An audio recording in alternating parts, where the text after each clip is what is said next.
Hi, CBD.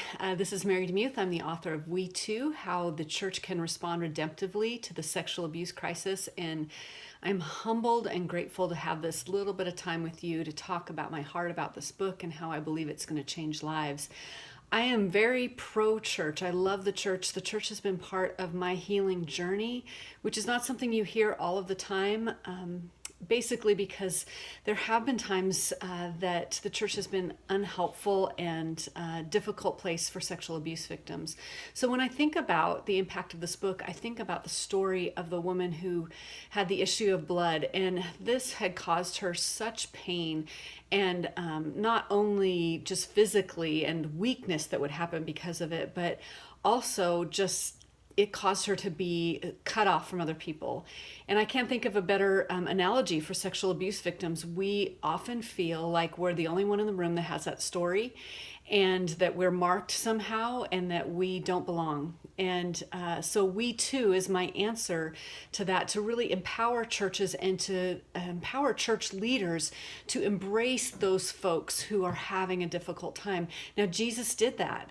Here's this woman who is unclean according to the standards of her time, and she reaches out and just touches the fringe of her cloak, which means that most likely she was crawling to get to him. And because of her state and her lack of iron in her blood, no doubt, after all of that bleeding, she most likely did crawl to grab that hem of his garment. And he turned around.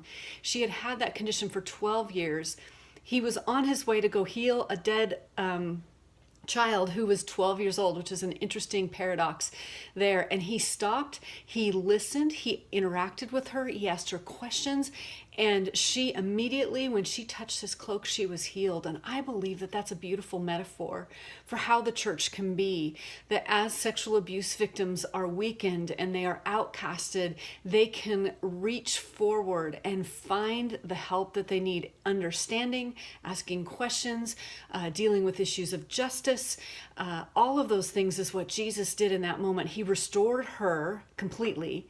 He restored her to community, and he restored her her future. And that's my hope for We Too, that we can come alongside church leaders and anybody really in the church to become that kind of compassionate helper who loves people with issues. I truly believe that people who are survivors of various kinds of trauma are actually our tutors to teach us how to be empathetic and how to be better in the body of Christ.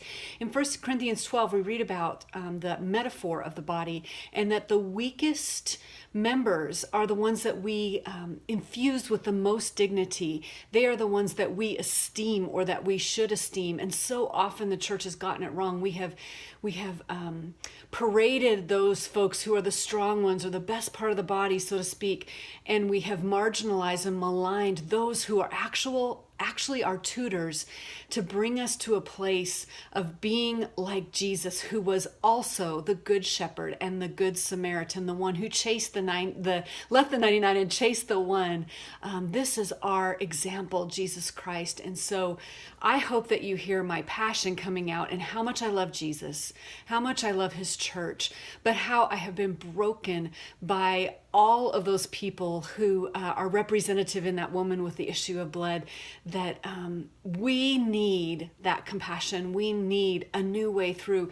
We are having people leave our churches because they feel like they're the only ones with their stories. That needs to change, and that's why I wrote this book. Thanks so much.